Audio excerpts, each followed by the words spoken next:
Hey, salut à tous, j'espère que vous allez bien. On se retrouve aujourd'hui pour une nouvelle vidéo. On va parler de la configuration d'une Under 3 dans Prusa Slicer.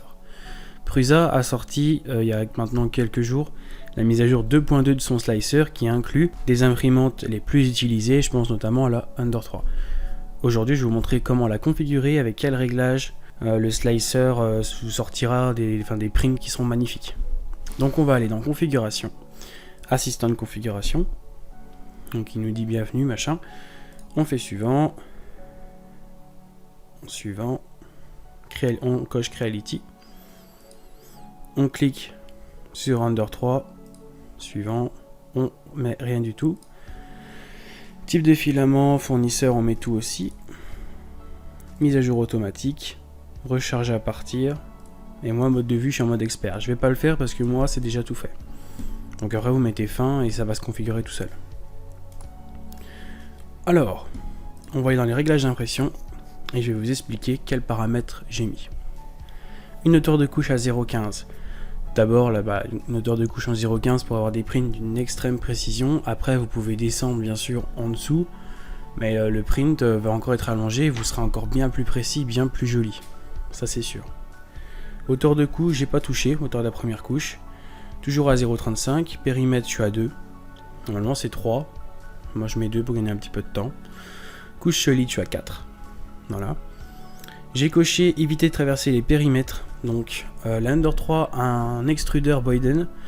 Donc qui sont généralement sujets à des coulures. Voilà. Donc moi je coche éviter de traverser les périmètres.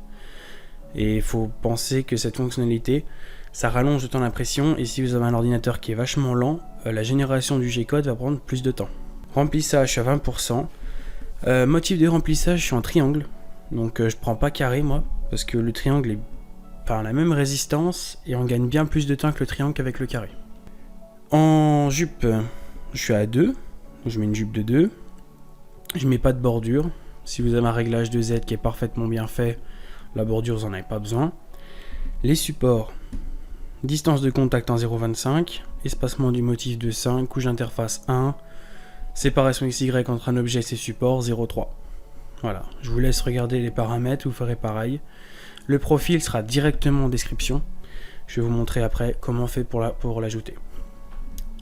Les vitesses, là 200 ms. On va même baisser à 70. Voilà. 70, déplacement, on peut mettre 100. C'est bien. Extrudeur multiple, on touche pas. Avancé, on touche pas. Les autres, on touche pas. On passe à réglage de filament. Moi, j'imprime à 210 pour la première couche. Température de plateau de 60. Et pour les autres couches, je redescends à 205. Et plateau toujours à 60. Refroidissement, je garde toujours le ventilateur actif. Voilà. Vous pouvez également activer donc, le refroidissement automatique. Donc, à partir de la première couche, il ne va pas s'activer, et à partir des autres, il s'activera automatiquement. Donc vous pouvez le cocher. Dans avancé, PLA, G-code personnalisé, tout ça on ne touche pas. Réglage de l'imprimante, quand vous allez ajouter la Under 3, tous les paramètres comme le plateau, la forme du plateau, le bed qu'on a ici, il sera mis automatiquement. Vous aurez peut-être pas forcément le même bed que moi c'est un bed que j'ai importé moi-même, mais le bed que Prusa a mis est très bien aussi. G-code personnalisé, je vous laisse prendre le même. De toute façon, vous aurez le profil en description, je le répète. Pareil pour ça. Buse, je suis en 0,4. Les paramètres, là, j'ai rien touché.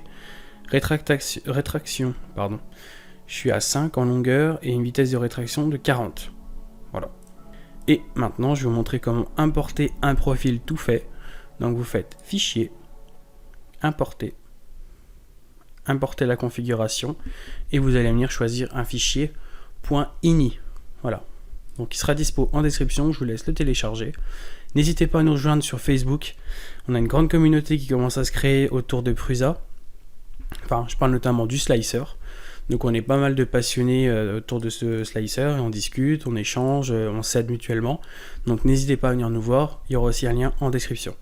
J'espère que ça vous a plu, n'hésitez pas à laisser un commentaire, à mettre un like et à vous abonner, et je vous dis à la prochaine.